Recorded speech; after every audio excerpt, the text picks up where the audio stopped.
నమస్కారం. S M news channel స్వాగతం. వార్తలు చదువుతున్న భూపతి ధర్మారావు. నేటి వార్తల్లోని ముఖ్యాంశాలు. ఎంపీ మోపుదేవిని కలిసిన విజయవాడ పశ్చిమ వైసీపీ ఇన్ఛార్జ్. రేపల్లపట్టణ పోలీస్ స్టేషన్ తనిఖీ చేసిన డీఎస్పీ.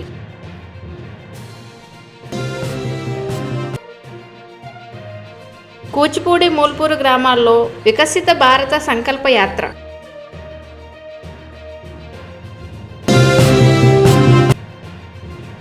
ర్యాలీ అనంతరం ఎస్మా జీవో దగ్ధం చేసిన అంగన్వాడీలు.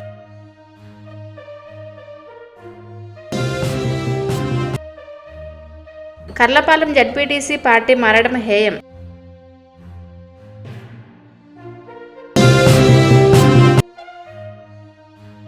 చల్లపల్లి అయోధ్యారాముని అక్షింతలు పంపిణీ.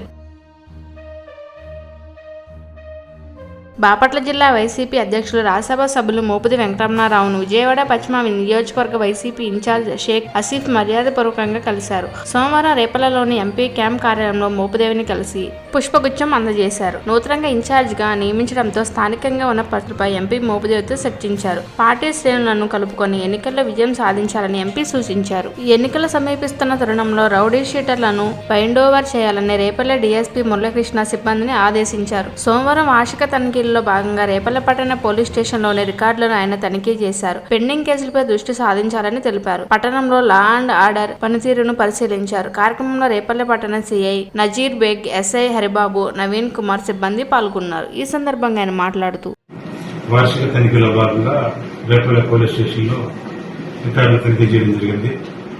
అదేవిధంగా రానున్న ఎన్నికల సందర్భంగా తగిన సూచనలు సిబ్బందికి మరియు అధికారులకి ఇచ్చే ఉద్దేశంతో అందరినీ సమావేశపరిచి ఈ యొక్క రేపల్లె టౌన్ పోలీస్ స్టేషన్ పరిధిలో రౌడీ షీట్ల కౌన్సిలింగ్, లాస్ట్ ఎలక్షన్ అఫెండర్స్ ని బైండ్ ఓవర్ చేయటం, అదేవిధంగా బూతులు ఎన్ని ఉన్నాయి, బూతులన్నీ కూడా తిరగటం, ఎన్ని రోడ్లు ఉన్నాయి, ఎంతమంది సస్పెక్ట్లు ఉన్నారు, వాళ్ళని బైండ్ ఓవర్ చేయటం, అన్నీ కూడా సూచనలు ఇచ్చారు. అదేవిధంగా దొంగతనాలు, ట్రాఫిక్, లా అండ్ ఆర్డర్ ఇష్యూలు మీరు ఇచ్చినా సరే ఏ విధంగా డీల్ చేయాలి, ఎలక్షన్ సందర్భంగా ప్రోయాక్టివ్ పోలీసింగ్ ఉండాలి అనే విషయం సిబ్బందికి మరియు రేపల్లె టౌన్ పరిధిలో ఉన్న సిఐ గారికి, ఎస్ఐ గారికి తగిన సూచనలు ఇవ్వడం జరిగింది. అమర్తలూరు మండల పరిధిలోని కూచినపూడి మూల్పూరు గ్రామాలలో సోమవారం వికసిత భారత్ సంకల్ప యాత్ర కార్యక్రమం జరిగింది. కార్యక్రమంలో బీజేపీ రాష్ట్ర కార్యవర్గ సభ్యులు యార్లపాటి స్వరూపారాణి పాల్గొన్నారు. ఇతర నాయకులు అందరూ మండల స్థాయి అధికారులు పాల్గొని కేంద్ర ప్రభుత్వం ప్రజలకు అందిస్తున్న పథకాల గురించి అవగాహన కల్పించారు. లబ్ధి పొందిన ప్రజల నుండి పథకాల పట్ల వారి అభిప్రాయాన్ని, సూచనలు తెలుసుకోవడం జరిగిందని తెలిపారు. ఈ సందర్భంగా ఆమె మాట్లాడుతూ గుడ్లు కూడా మేము ఇంట్లో తిన్నాం. చిన్నప్పుడు మన తావిట్లో పెట్టిన గుడ్లే తిన్నాం. ఇవాళ మన పెద్ద రైతులు ఎవరు కూడా వ్యవసాయం చేయటం లేదు. అందరూ టౌన్కి వెళ్ళిపోయారు. చాలా వరకు పిల్లలు ఉద్యోగాలు అమెరికాలు, సిటీస్ కి, హైదరాబాద్, బెంగళూరు అటు పెట్రోల్ సిటీస్కి వెళ్ళిపోయారు. వ్యవసాయం చేయటం లేదు. ఇప్పుడు ఇందాక సోదరుడు కౌలు రైతు అడిగాడు కదా, మాకేమి రావట్లేదు అని. మరి నిజంగా ఎవరైతే భూస్వామి ఉంటారో పాస్బుక్ ఎవరి పేరుతో ఉంటుందో, సబ్సిడీలు వచ్చినా, పంట నష్టం జరిగినా వాళ్ళకే వస్తుంది. కానీ కేంద్ర ప్రభుత్వం ఏం ఆలోచిస్తుందంటే వ్యవసాయం, ఆహార భద్రత కావాలి మన దేశానికి. మనం ఆహార భద్రత మన దేశానికే కాదు, ప్రపంచ దేశాలకు కూడా మనం ఆహారం పంపించాలి అనే ఉద్దేశంతో ఈ రైతుల వ్యవసాయాన్ని గ్రామాల్లో పెంపొందించడం కోసం రైతుల్ని గ్రూపులుగా ఏర్పరిచి ఎఫ్పీఓల ద్వారా వారిని కౌలు రైతుల్ని అట్లాంటి గ్రూప్ గా చేసి ఇలా మేడం చెప్పినట్టు సబ్సిడీ మీద ఎరువులు కానీ మరి వాళ్ళ పెట్టుబడి కానీ ఇవ్వడానికి కానీ ఈ కొత్తగా ఈ మన నరేంద్ర మోడీ గారు వచ్చిన తర్వాత ఈ ఎఫ్పీఓలు ఏర్పాటు చేశారు. కాకపోతే మన రాష్ట్రంలో ఇంకా ప్రజలందరికీ తెలియదు. ఒక మేడం చెప్పినట్టు కర్లపాలెంలో మాత్రం ఎఫ్పీఓలు బాగా జరుగుతున్నాయి. మా హస్బెండ్ రఘునాథ్ బాబు గారు టొబాకో బోర్డు చైర్మన్ గా ఉన్నప్పుడు ఎక్కువ మందిని అక్కడ టొబాకో రైతులు కూడా ఈ ఎఫ్పీఓ ద్వారా చేసి ప్రభుత్వం, అది ఆహార భద్రత కాకపోయినప్పటికీ అది వాణిజ్య పంట, కానీ అక్కడ కూడా రైతులు నష్టాల్లో ఉన్న పరిస్థితుల్లో ఈ ఎఫ్పీఓల ద్వారా మీరు ఇలా చేసుకోండి, ప్రభుత్వం నుంచి చిన్న రైతులు అందరూ కలిసి ఒక గ్రూప్ గా ఏర్పడితే మీకు ఉపయోగం ఉంటుందనే విషయాలు తెలియజేయడం, కొంతమంది ఎఫ్పీఓలు చేయడం జరిగింది. ఇది ఇంకా ప్రచారం లేదు. కర్లపాలెంలో మాత్రం మనం ఆదర్శంగా తీసుకోవచ్చు. మేడం చెప్పినట్టు అమర్తలూరులోది ఇంకా అంత ఎఫెక్టివ్ గా పనిచేయట్లేదు. ఆమె చెప్పినట్టు ఎఫెక్టివ్ గా పనిచేయాలంటే ప్రతి ఒక్క రైతు ఇది మనందరం కష్టం అయితే అన్ని డబ్బులు ప్రభుత్వం ఇవ్వదు కాబట్టి గ్రూప్ గా ఉంటే బ్యాంకు నుంచి లోన్ వస్తుంది, సబ్సిడీ వస్తుంది కాబట్టి అందరూ కూరుకుని అందరూ గట్టిగా ప్రయత్నం చేస్తే ఉపయోగపడుతుంది. ఇది కేవలం ప్రధానమంత్రి గారు ఆహార భద్రత కోసం ప్రపంచ దేశాలకు కూడా మనం ఇక్కడి నుంచి ఆహారం వరి ధాన్యం పంపించడం కోసం, మిగతా పంటలు కూడా పంపించడం కోసం ఈ FPOల్ని ఆలోచన చేయడం జరిగింది. ఇంకా అది బాగా ఇంప్లిమెంట్ రాలేదు. అందరికీ పథకాలను చేరువేయచ్చు, ఆ విషయం మీకు కూడా బాగా తెలుసు. ఎవరైనా ఇంకా చేతి వృత్తుల వాళ్ళు ఉంటే కనుక మీకు తెలిసిన ప్రతి ఒక్కరిని కూడా PM విశ్వకర్మ కింద ఉపయోగించుకొని రిజిస్టర్ చేసుకుంటే కనుక మనం వెరిఫై చేసి పైకి పంపిస్తే వాళ్ళకి ట్రైనింగ్ కూడా ఇస్తారు ఆ వృత్తి మీద. ఆ ట్రైనింగ్ పీరియడ్ లో కూడా వాడికి నెలకు 500 రూపాయలు చొప్పున వృత్తి కూడా దొరుకుతుంది. సో అందరూ కూడా దాన్ని వినియోగించుకోవాలని కోరుతున్నాం. అలాగే ఆ చేతి వృత్తికి సంబంధించిన టూల్ కిట్ అంటే ఇప్పుడు మనకి ఇస్త్రీ చేసే వాళ్ళు అనుకోండి, ఎలక్ట్రికల్ ఇస్త్రీ పెట్ట, అలాగే చెప్పులు కుట్టే వాళ్ళకైతే కనుక దానికి సంబంధించిన సామాగ్రి అవన్నీ కూడా టూల్ కిట్ ఇచ్చి ట్రైనింగ్ పీరియడ్ లో కూడా దానికి అమౌంట్ ఇచ్చి తర్వాత బ్యాంక్ లోన్ కూడా ఇప్పిస్తున్నారు మనకి. అలాగే లాస్ట్ లో నానో ఫర్టిలైజర్స్ అంగన్వాడీలపై ఎస్మా ప్రయోగించడాన్ని నిరసిస్తున్న సోమవారం మండల కేంద్రం అమర్తలూరులో అంగన్వాడీలో జీవో కాపీలను దగ్ధం చేశారు. అమర్తలూరులోని శ్రీ ప్రసన్నాంజనేయ స్వామి కళావేదిక వద్ద నిర్వహిస్తున్న నిరసన సమ్మె శిబిరం వద్ద ఉండి గ్రామ పురవీధుల్లోకి ర్యాలీ నిర్వహించి అంబేద్కర్ విగ్రహానికి వినతిపత్రం అందించిన అనంతరం ఎస్మా కాపీని దగ్ధం చేశారు. కార్యక్రమంలో CITCU నాయకులు, అంగన్వాడీ కార్యకర్తలు, ఆలయాలు పాల్గొన్నారు.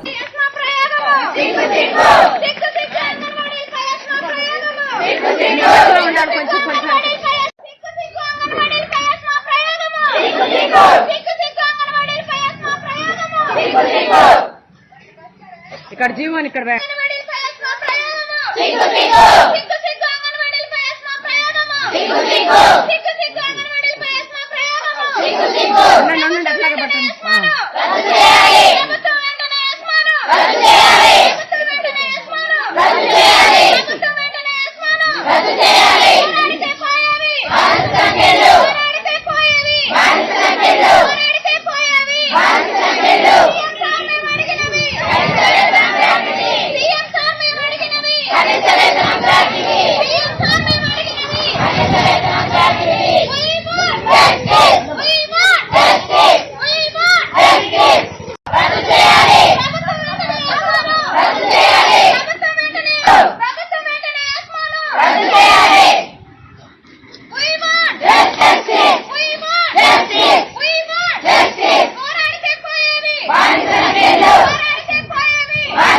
బాపట్ల నియోజకవర్గంలోని కర్లపాలెం మండలం జడ్పీటీసీ పిట్ల వేణుగోపాల్ రెడ్డి పార్టీ మారడం హేళమని ఎంపీపీ తాండ్ర సాంబశివరావు అన్నారు. సోమవారం ఆయన విలేకరులతో మాట్లాడుతూ పార్టీ అన్ని ఇచ్చిన లాభం కోసం పార్టీని మోసం చేసి జడ్పీటీసీ వేణుగోపాల్ రెడ్డి మండలంలోని ప్రజలందరికీ అతని గెలుపు కోసం కష్టపడిన మా లాంటి నాయకులకు, కార్యకర్తలకు క్షమాపణ చెప్పాలని తెలిపారు. ఇక్కడకు ఇచ్చేసినటువంటి బాపట్ల మీడియా మిత్రులందరికీ నా నమస్కారాలు తెలియజేస్తున్నాను. నా పేరు తాండ్ర సాంబశివరావు, ఎంపీటీసీ సభ్యులుగా ఉన్నాను. మీకు తెలిసిన విషయమే. బాపట్ల జిల్లాకి మాజీ సైనిక సంక్షేమ సంఘం అధ్యక్షులుగా ఉన్నాను. ఈరోజు మీ ముందుకి రావడానికి ముఖ్యమైన ఉద్దేశం బాపట్లలో జరుగుతున్నటువంటి రాజకీయ పరిస్థితుల మీద, అనేక విషయాల మీద చర్చించాలి. ప్రజలకు కూడా, అటు ప్రజలకు ఇటు వైఎస్ఆర్సీపీ నాయకులు, కార్యకర్తలు కూడా కొన్ని విషయాలు తెలియజేయని ఉద్దేశంతో మరి మీ ముందుకు రావడం జరిగింది. ముఖ్యంగా మొదటి విషయం, ఈ మధ్యన మా పార్టీ నుంచి పార్టీ మారి తెలుగుదేశం తీర్థం పుచ్చుకున్నటువంటి మా కర్లపాలెం మండల జడ్పీటీసీ గురించి నేను మాట్లాడాలనుకుంటున్నాను. మరి మాలాంటి కార్యకర్తలు, నాయకులు ఎంతో కష్టించి, శ్రమించి మరి అత్యధికమైనటువంటి మెజారిటీతో మరి అతన్ని నమ్మి, పిట్ల వేణుగోపాల్ రెడ్డిని అతన్ని నమ్మి మరి గెలిపిస్తే మరి పార్టీ ఫిరాయించి తెలుగుదేశం కండా కప్పుకోవటం చాలా అనైతికమైన చర్యగా నేను భావిస్తున్నాను. మరి కర్లపాలెం మండలంలోని ప్రజలకు, ఓట్లు వేసి గెలిపించినటువంటి ప్రజలకు, మరి కష్టపడి గెలిపించినటువంటి నాయకులకు, కార్యకర్తలకు కూడా తక్షణమే జడ్పీటీసీ పిట్ల వేణుగోపాల్ రెడ్డి క్షమాపణ చెప్పాల్సిన అవసరం ఉందని చెప్పి నేనైతే డిమాండ్ చేస్తున్నాను. మరి ఆయన వెళ్తూ దేనికి వెళ్ళాడో కూడా క్లియర్గా చెప్పకుండా స్వలాభం కోసం వెళ్ళే రోజు మాత్రమే స్థానిక నాయకుడు సరిగా లేడు అని చెప్పి ఎన్నో ఇబ్బందులకు గురి చేశాడని చెప్పడం చాలా హాస్యాస్పదంగా మరి మేమైతే భావిస్తున్నాం. ఎందుకంటే పార్టీలో ఉన్నన్నాళ్ళు కూడా ఎప్పుడు కూడా పార్టీ నాయకుడికి అధినాయకుడికి ఇక్కడ స్థానిక శాసనసభ్యుడికి కానీ వ్యతిరేకంగా కానీ ఏదైనా ఇబ్బంది పెడుతున్నట్టు కానీ ఎవరికి చెప్పనటువంటి జడ్పీటీసీ గారు వెళ్ళే రోజు నిందలేయటం మరి అది సబబు కాదు. వారు వెళ్తూ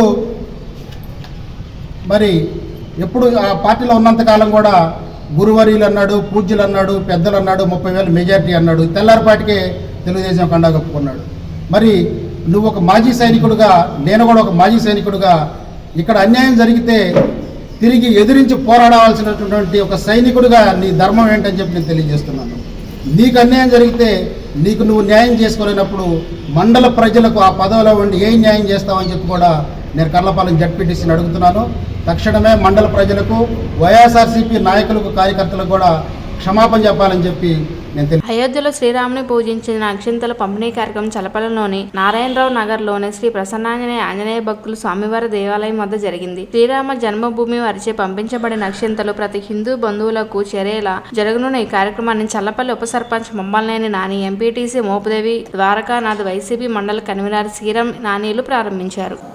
నేటి వార్తలు ఇంతటితో సమాప్తం.